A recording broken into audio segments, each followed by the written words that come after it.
उससे अलग होने लगा है। कभी कोई कॉन्ट्रैक्टर नहीं था। ये प्रधानमंत्री जी की जुबान नहीं होनी चाहिए। अपने देश के किसी समुदाय को वोट बैंक कह करके उसको मैनिपुलेट करने की कोशिश, बल्कि हमको अफसोस हुआ कि प्रधानमंत्री जी ने यदुवंशियों को एड्रेस करते हुए रे शब्द का इस्तेमाल किया। रे, ये अहंकार की भाषा है भाई। ऐसी भाषा बोल रहे हैं आप? क्या हो रहा है आपको प्रधानमंत्री जी? चुनाव तो आएंगे जाएंगे, 5 वर्ष बाद संभवतः फिर चुनाव हो, लेकिन अगर भाषाई गरिमा पर लगाम नहीं लगी तो बड़ी मुश्किल होगी। मैं समझता हूं कि समुदायों के बीच में सौहार्द रहे, रोटी रोजगार की बात हो, ये आपका दायित्व होना चाहिए। और अफसोस के साथ कहता हूं प्रधानमंत्री जी, इस पूरे चुनाव में तीसरा चरण परसों है, आप आज तक मुद्दे पर नहीं बोले। आत्म जिसको कहते हैं मुग्धता की पराकाष्ठा और मुद्दों से चुनाव को दूर ले जाने की आप कोशिश कर रहे हैं। राहुल गांधी ने बात एक फिर उठाई है कि ये जो लोग हैं बीजेपी, खासकर उन्होंने बीजेपी का जिक्र किया है, ये लोग आरक्षण खत्म करना चाहते थे, आरक्षण के खिलाफ शुरू से थे। देखिए, मूलतः ये इसके खिलाफ है। ये भारत का संविधान है, इनको कभी नहीं पचा। गोलवलकर की किताब थी बंच ऑफ थॉट्स, ये इनके प्रणेता है और उसमें उल्लिखित बातें लोगों तक जानी चाहिए। मंदिर में दलितों के प्रवेश पे आपत्ति थी, आरक्षण से आपत्ति है, बाबा साहब से आपत्ति है, संविधान से आपत्ति है, और आज तक बंच ऑफ थॉट के बारे में कोई क्लियर पर्सपेक्टिव ना मैंने प्रधानमंत्री जी का देखा, ना अमित शाह जी का देखा, ना राजनाथ सिंह जी का देखा है। तो फिर ये शक नहीं है, आपके उम्मीदवार क्यों घूम घूम के कह रहे हैं हमें 400 दो, हम नया संविधान ला करके देंगे। संघ का विधान होगा संविधान। इसलिए राहुल जी जो कह रहे हैं या तेजस्वी जी जो बिहार में कह रहे हैं या लालू जी जो कह रहे हैं, वो जमीनी हकीकत है इनकी राजनीति की। बस इनको चाहिए bunch of thought in leave of Bharat का संविधान। जो चरणजीत चन्नी है कांग्रेस के नेता, उन्होंने कहा कि जो पुंछ में अटैक हुआ है बीजेपी का प्री पोल स्टंट है। देखिए, मैं उसमें वो उनका मसला है, उनका बयान है, वो उसको क्लैरिफाई करें। लेकिन मैं एक बात के लिए चिंतित हूं कि हमारी शहादत, फूल माला डाल करके शहादत की कहानी खत्म हो जा रही है। क्या हम नहीं जानते आज तक इतने बरस हो गए, पुलवामा पर अभी तक कोई रिपोर्ट नहीं आई? अभी भी क्या ये इंटेलिजेंस फेलियर नहीं है? किसको ब्लेम करेंगे आप? 10 बरस से आप शासन में, आईना रखिए और देश को महफूज होने का संदेश दीजिए। मणिपुर में क्या हो रहा, किसको हम दोष देने जाए? अमेरिकन प्रेसिडेंट को? मतलब सीधी सी बात है, शहादत हुई, एक घर का चिराग बुझ गया, कितने लोग घायल हो गए, आप बस एक फूलमाला चढ़ा करके अपनी इतिश्री मान लेंगे, इसको परिणति तक ना ले जाएंगे। ये बदलाव किया है आपने कश्मीर में, शर्म आनी चाहिए। अमित शाह कहते हैं कि ऑपोजिशन के लोग बोलते हैं कि मोदी अगर सत्ता में आएंगे तो कॉन्स्टिट्यूशन खत्म कर देंगे। भाई 10 साल से हैं, आर्टिकल 370 खत्म किया, राम मंदिर बनाया, ट्रिपल तलाक पे काम किया। यही उपलब्धि है उनकी। मतलब मैं देख रहा हूँ, उपलब्धि भी बताने को ये नहीं है कि मोदी जी 2 करोड़ रोजगार पर आए थे प्रतिवर्ष के, अमित शाह जी उस पर क्यों चुप? अमित शाह जी आर्थिक सबलीकरण पे क्यों चुप? और एक चीज और, अमित शाह जी संविधान को ध्यान से देखिए, आर्टिकल 15 और article 16 reservation in public employment की बात करता है, क्लॉज 4 दोनों का। पब्लिक एम्प्लॉयमेंट ही आप नहीं दे रहे, तो रिजर्वेशन नहीं खत्म कर रहे हैं।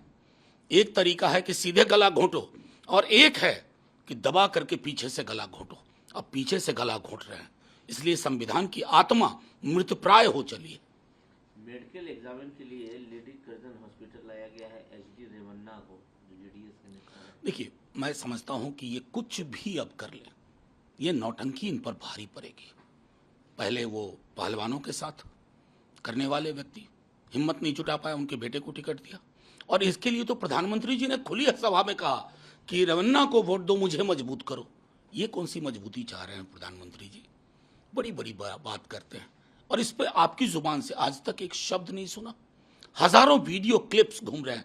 फर्ज कीजिए, मैं आपके माध्यम से कहता हूं कि अगर प्रज्वल रेवन्ना की जगह कांग्रेस, आरजेडी, सीपीआई, सीपीएम का या टीएमसी का कोई बंदा होता, तो किस तरह की प्रतिक्रिया होती?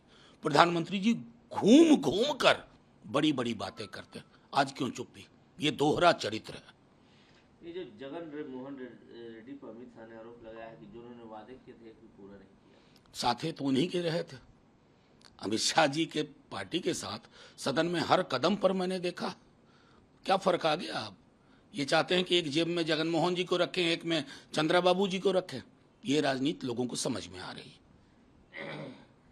अब ये शहजादे और वाली बात अब तो उत्तर प्रदेश से भी प्रधानमंत्री जी कह रहे हैं। देखिए, प्रधानमंत्री जी की जो कल लालू जी ने भी कहा, इनकी वोकैबुलरी बहुत सीमित हो गई और सीमित थी भी, और चुनाव में अत्यंत सीमित हो जाती है। तो मैं तो यही कहूँगा, सुल्तान साहब, बादशाह, आपको हो क्या गया? क्योंकि अपने आचरण में, व्यवहार में, मनसा वाचा कर्मणा, अपनी वेशभूषा में आप तो बादशाह दिखते हैं, राजा साहब दिखते हैं। तो आपकी वोकैबुलरी में शहजादे के अलावा कुछ नहीं है। हाँ, बिहार की बात कर सकता हूँ, जिसको आपने शहजादा कह के एड्रेस किया ना, वो नौकरी मतलब तेजस्वी, ये पर्याय हो गया है। आप अगर आते कहते मैं तेजस्वी से ज़्यादा नौकरी दूंगा तो बात बनती, वो कह नहीं पाते हैं।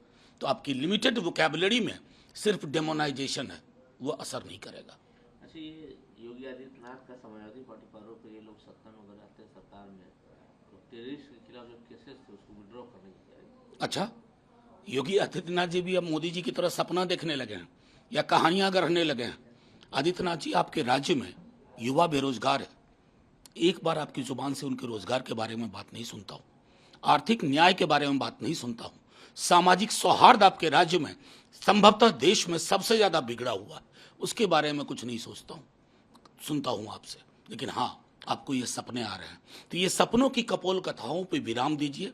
जनता बहुत समझदार है, जनता मणिपुर भी देख रही है। आदित्यनाथ जी गए थे क्या आप मणिपुर? आदित्यनाथ जी, जाना ना चाहिए था। अपने देश में एक हिस्से को जंगल राज कैसे बनाया जाता है, इसका कॉपीराइट है आप लोगों के पास। जो बीजेपी की लाई है, टीडीपी, उन्होंने वादा किया है कि 4% मुस्लिम को आरक्षण देंगे। देखिए, सीधी सी बात है, अक्सर प्रधानमंत्री जी भी डॉग विसिल पॉलिटिक्स करते हैं। अब उस पर उनकी क्या टिप्पणी होगी मैं नहीं जानता, कैसे संभालेंगे, लेकिन मंडल कमीशन की रिपोर्ट तो प्रधानमंत्री जी को पढ़नी चाहिए ना।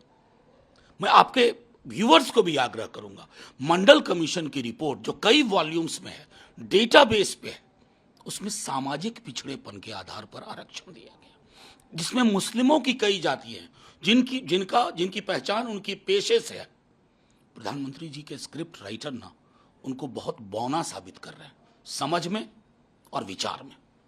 Blue corner notice Prajwal Revanna के खिलाफ मेरे लिए कोई मायने नहीं रखता। मैंने कई बार इस तरह के नोटिस मेहुल चोकसी, नीरव मोदी के बारे में भी देखे। भाजपा भगाने में एक्सपर्ट पार्टी है। आपराधिक चरित्र जिसका हो वो भाजपा के करीब हो, भाजपा उसको सेफ पैसेज देती है विदेश जाने को। इस पर कोई भी पर्दादारी अब नहीं चलेगी।